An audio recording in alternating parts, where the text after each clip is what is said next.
Podcaster वंदना में आज बात करते हैं हमारी प्यारी राधा रानी की, किशोरी जी के उस स्वरूप की जिसके दर्शन मात्र से ही सभी दुखों का नाश हो जाता है। हम आज की इस एपिसोड में राधा अष्टमी के विषय में आप सभी को जानकारी देने वाले हैं।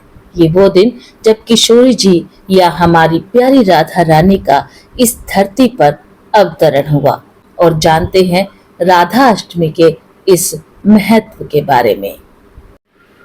कभी कल्पना की है आपने, अगर प्रेम का कोई रूप होता तो वो कैसा होता? अगर भक्ति स्वयं चलकर हमारे सामने आ जाती तो वो कैसी दिखती? अगर कृष्ण का हृदय एक इंसानी रूप ले लेता तो वो कैसा दिखता?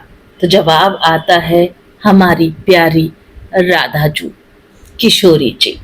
आज हम आपको लिए चलेंगे उस विशेष पुण्य पावन दिन की ओर जब संसार ने प्रेम का साक्षात रूप देखा, या फिर कहें प्रेम ने साक्षात जन्म लिया।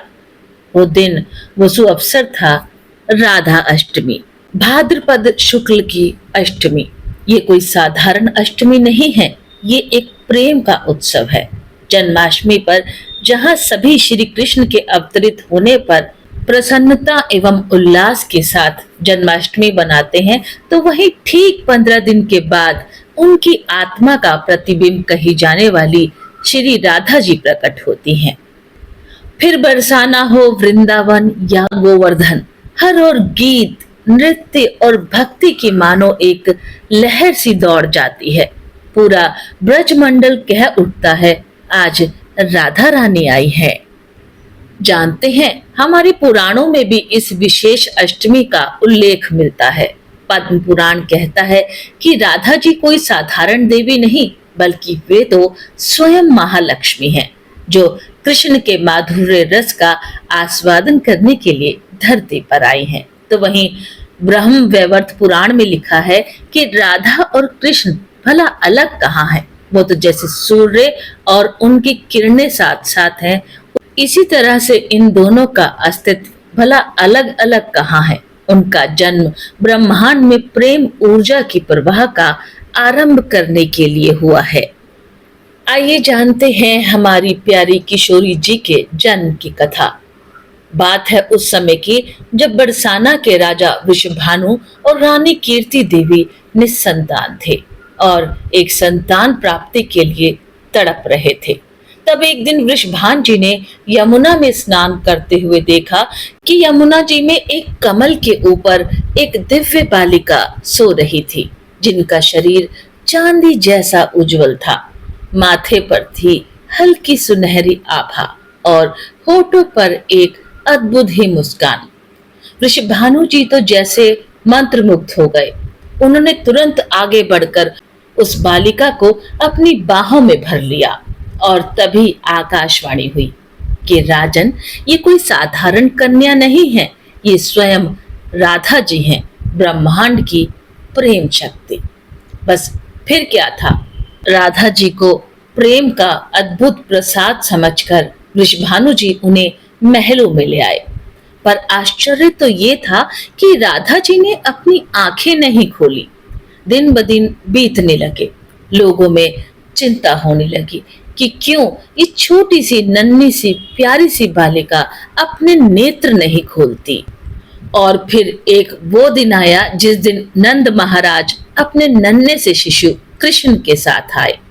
जैसे ही कृष्ण राधा के पास पहुंचे तो राधा जी ने धीरे धीरे कर अपनी आंखें खोली।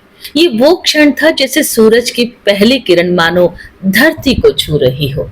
राधा जी की दृष्टि में सिर्फ कृष्ण थे, और कृष्ण जी की मुस्कान में जैसे उनकी पूरी दुनिया।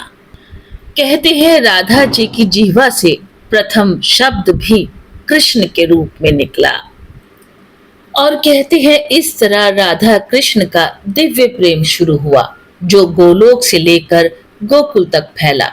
ये कथा हमें सिखाती है कि प्रेम में ईर्ष्या और क्रोध भी होते हैं, लेकिन अंत में भक्ति ही जीतती है। राधा अष्टमी का महत्व बेहद गहरा है, क्योंकि ये श्री राधा रानी के अवतरण यानी जन्मोत्सव के रूप में मनाया जाता है। राधा रानी जी को भगवान श्री कृष्ण की शाश्वत प्रेमिका और उनकी शक्ति का स्वरूप माना जाता है। वैष्णव परंपरा में राधा कृष्ण की जोड़ी प्रेम, भक्ति और समर्पण का प्रतीक है। इस दिन व्रत और पूजन करने से जीवन में खुशियां आती हैं और संपूर्ण पाप नष्ट हो जाते हैं और राधा रानी की सभी को अपार कृपा प्राप्त होती है।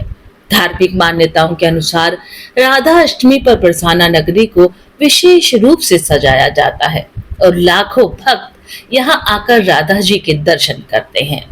ये त्योहार हमें सिखाता है कि सच्चा प्रेम क्या होता है। बिना किसी अपेक्षा के पूर्ण समर्पण अगर आप भक्ति मार्ग पर हैं तो आपको अपने लक्ष्य की ओर जरूर ले जाएगा। ये दिन आपके लिए आध्यात्मिक ऊर्जा से भरपूर होता है। राधा अष्टमी के दिन इस पुण्य अवसर पर व्रत करने का विधान है। राधा अष्टमी का व्रत करने से अब आता है कि किस किस फल की प्राप्ति होती है। तो इस व्रत को करने से कहते हैं सभी पाप नष्ट हो जाते हैं और कई एकादशियों के व्रत जितना महत्व आपको इस एक दिन यानी राधा अष्टमी के व्रत को करने से प्राप्त होता है। आपका जीवन खुशियों से भर जाता है। राधा रानी की कृपा से भक्तों को आध्यात्मिक शक्ति मिलती है। विवाह संबंधी सभी बाधाएं और कष्ट दूर हो जाते हैं। जीवन में प्रेम और मिठास आती है। जो व्यक्ति इस दिन उपवास रखते हैं, पूजा करते हैं और कथा सुनते हैं, कहते हैं उसे मोक्ष की प्राप्ति होती है। और कहा जाता है जो जन्म जन्मांतर के इस फेरे से निकलना चाहता है और धरती से निकलना चाहता है, वो यदि इस पूरे विधि विधान से इस दिन के व्रत को करता है तो उसे गोलोक में वास मिलता है। गोलोक वो स्थान है जहाँ कभी किसी को कोई कष्ट नहीं मिलता, जहाँ राधा और कृष्ण युगल रूप में अपनी छवि के साथ वहां विराजते हैं। राधा अष्टमी के दिन व्रत करने की विधि के बारे में अगर हम कहें तो स्नान के बाद ये व्रत आरंभ होता है। अधिकतर लोग इस दिन पीले वस्त्र धारण करते हैं क्योंकि ये रंग श्री राधा रानी और कृष्ण जी के प्रेम का प्रतीक है। तुलसी पत्र, गुलाब, मल्लिका, पंचामृत और धूप दीप से पूजन किया जाता है। राधा कृष्ण की पूजा में कृष्ण का पूजन अनिवार्य है क्योंकि ये दोनों एक दूसरे के पूरक हैं।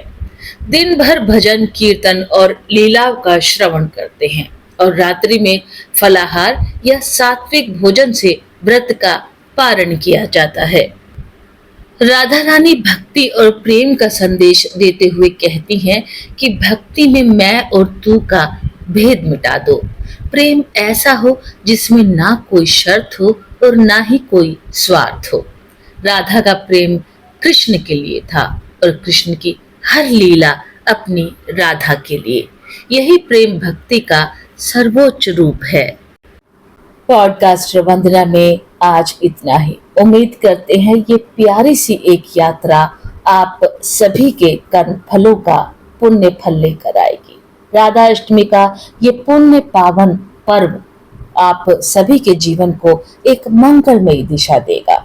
इस दिन का व्रत, पूजन और कथा श्रवण का जो पुण्य है वो आप सभी को मिलेगा।